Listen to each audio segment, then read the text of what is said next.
ये संघियों की जात धर्म में एक होती है। संघी कुटुंब बैठक पे रहते हैं आप, एक कुटुंब बैठक की बात इसलिए कि जब 69,000 शिक्षक भर्ती का घोटाला हुआ, अभी लेखपाल भर्ती में उसमें भी अब पिछड़ों का आरक्षण खाने का काम किया जा रहा है। तो लगातार तो कौन पिछड़ों का नेता है, कहाँ ये और रही बात अगड़ों की बात, आप कह रहे हो सुबोध सिंह की हत्या किसके राज में हुई?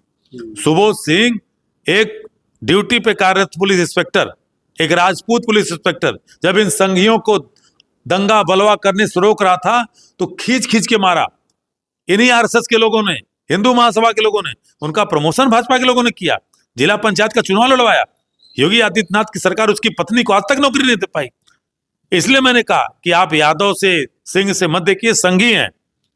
नहीं तो आपने कहा ना योगी जी अपने को बताते हैं, योगी से सवाल तो कर रहा हूं कि सुबोध सिंह की पत्नी के साथ क्या हुआ, कौन सी नौकरी दी? सुबोध सिंह के हत्यारों को आपके पार्टी ने सम्मान दिया। तो इसलिए मैं कह रहा हूं कि ये जब आप बात कर रहे हैं कि कुटुंब बैठक की किसी जात के नहीं है, और ये जातिगत जो सम्मेलन बैठक ये केवल सत्ता पाने के लिए इनका होता है। मैं इन सारे लोगों से कहना चाहता हूं जो देश और समाज में समाज सेवी के रूप में अच्छी राजनीति करने निकले हैं, चाहे वो अगड़े हों, चाहे पिछड़े हों, चाहे दलित हों, चाहे अल्पसंख्यक हों, भारतीय जनता पार्टी के पीछे संघ के उस मुखौटे को पढ़िए जिस संघ ने देश के एकीकरण के बारे में कभी नहीं सोचा, जिसने बंटवारे के लिए सबसे बड़ा योगदान दिया, जिनके नेता स्वयं श्यामा प्रसाद मुखर्जी से लेकर सावरकर तक देश को बांटने के हमेशा चाल चले। आज नहीं हो रहा है क्या? क्रिसमस डे पे आप पता चलता है कि हनुमान चालीसा पढ़वा रहे हैं। कौन सा देश है?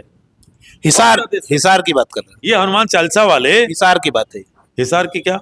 हिसार में ही ये हुआ था। जहां भी हो रहा है, तो छत्तीसगढ़ में रायपुर में हुआ। मैं पूछ रहा हूं हनुमान चालीसा वालों से कि क्या जब होली का दिन होता है तो उस दिन हनुमान चालीसा पढ़ते हो क्या जाकर के होलिका के सामने? क्या जब छठी मैया की पूजा होती है तो क्या वो क्रिश्चियन आते हैं क्या तुम्हारे यहां तुमको डिस्टर्ब करने?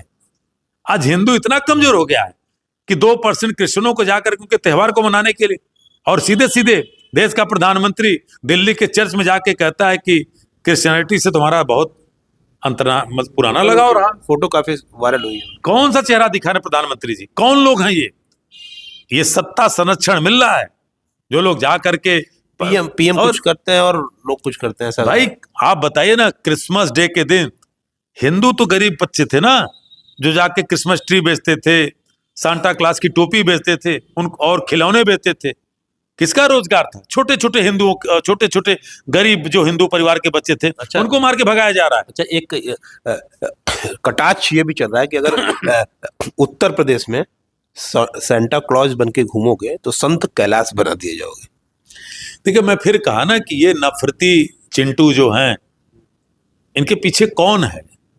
भारतीय जनता पार्टी, आरएसएस है। संरक्षण बिल्कुल है। प्रधानमंत्री जी और मुख्यमंत्री जी अगर एक सेंटेंस बोल दें, अपने पुलिस प्रशासन को कह दें कि जो लोग जाकर के चर्च के सामने नौटंकी कर रहे हैं उनको खिलाफ तुरंत कार्रवाई करो, दिखेंगे नहीं लोग। लेकिन नहीं, है। और आज हिंदू खतरे में आ गया है। 2% वाला क्रिश्चियन वो भी बेचारा बोल नहीं पा रहा है कि हम खतरे में हैं। पारसी नहीं बोल पा रहा हम खतरे में हैं। बहुसंख्यक लोग खतरे में हैं। और आप उनके 30 त्योहार पे जाकर के झगड़ा करते हो और उसके बाद नकली नारा बांग्लादेश के नाम पे करते हो। उस बांग्लादेश में जो हिंदू मारा गया, हम तो उसके साथ हैं। देश की संसद में कब चर्चा होगा? बांग्लादेश के पूर्व राष्ट्रपति को क्यों रखा है? क्यों उनके स्वदेश भेजते? जब इंग्लैंड ने वापस कर दिया, आप क्यों रखे हो? प्रोटेस्ट वगैरह काफी हो रहे हैं। नहीं, प्रोटेस्ट हो रहे हैं, लेकिन हमारी सरकार बांग्लादेश की सरकार से कब सब जवाब सवाल करेगी कि एक इनोसेंट हिंदू क्यों मारा गया? आप क्या चाहते, सेना भेज दे? नहीं, हम बांग्लादेश का निर्माण तो हमारी सरकार इंदिरा गांधी ने कराया था। लेकिन बांग्लादेश में जो चीजें हो रही हैं, क्योंकि जब आप ऐसे अंगुली उठाते हो जितेंद्र जी ने, तो अंगूठा आपकी तरफ इशारा करता है। वो बांग्लादेश आपसे नहीं कहेगा कि आप अपने अल्पसंख्यकों के साथ क्या कर रहे हो। आपकी सरकार उनको कौन सा संरक्षण देती है? आप एक तरफ, एक घटना गिना दूं आपको आपके चैनल पे, और उसको उठाइए, प्रबुद्ध लोगों से पूछिए कि जब दुर्गा पूजा के माँ दुर्गा का विसर्जन हो रहा था बहराइच में, तो जब कुछ हुड़दंगी एक मुस्लिम मोहल्ले से निकल रहे थे, छत पे चढ़ गए और हुड़दंग कर रहे थे, तो वहां पे रहने वाला एक मुसलमान परिवार ने विरोध किया नहीं माने या जो कुछ किए तो उसने भी पिस्टल चला करके गोली मार दी। गलत था, नहीं करना चाहिए था, उसको कानून का सहारा लेना चाहिए था। लेकिन कैसे लेता? पुलिस उनके साथ थी, उनको नहीं रोक रही थी। आत्मरक्षा तो उसने गोली चलाई और बहराइच के उस मुस्लिम परिवार के गोली चलाने वाले को 1.5 साल में फास्ट ट्रैक कोर्ट से उसको आजीवन कारावास की सजा होती है। और दूसरी तरफ अखलाक के घर पे गौ मांस के हल्ला करके जो लोग घुस गए, पीट पीट के मार डाला, और वहां पे कानून के तहत ये कहा जा रहा है कि साहब सामाजिक समन्वय बिगड़ जाएगा, उनके खिलाफ कोई सजा न दिलाई जाए।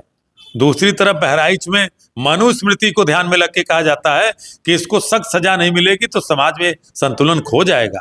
और दूसरी तरफ अखलाक को घर में घुस के मारने वाले जो ये चरमपंथी हैं, जिनको संरक्षण प्राप्त है सत्ता का, वहां पे हमारा शासन प्रशासन कह रहा है कि नहीं, इनके खिलाफ सजा हो जाएगी तो समाज का संतुलन गड़बड़ा जाएगा। कैसा समाज बनाना चाहते हो? आप बांग्लादेश से लड़ोगे, आप हिंदुओं को बचाओगे। जिस प्रधानमंत्री की जुबान सिल जाती है जब अमेरिका से बेड़ियों में अपने लोग बांध के लाए जाते हैं, तो प्रधानमंत्री अपने देशवासियों के खिलाफ नहीं बोल पाता। उसमें भी तो हिंदू था, उसमें भी तो सिख था। तो ऐसे लोग देश के अंदर जो देश को तोड़ने का काम कर रहे हैं, मैं बार बार कहता हूं कि भाजपा भगाओ, देश बचाओ, लोकतंत्र बचाओ, संविधान बचाओ, नहीं देश को तोड़ के रहेंगे और हम टूटने नहीं देंगे। आपके चैनल पे बार बार सावधान कर रहा हूं कि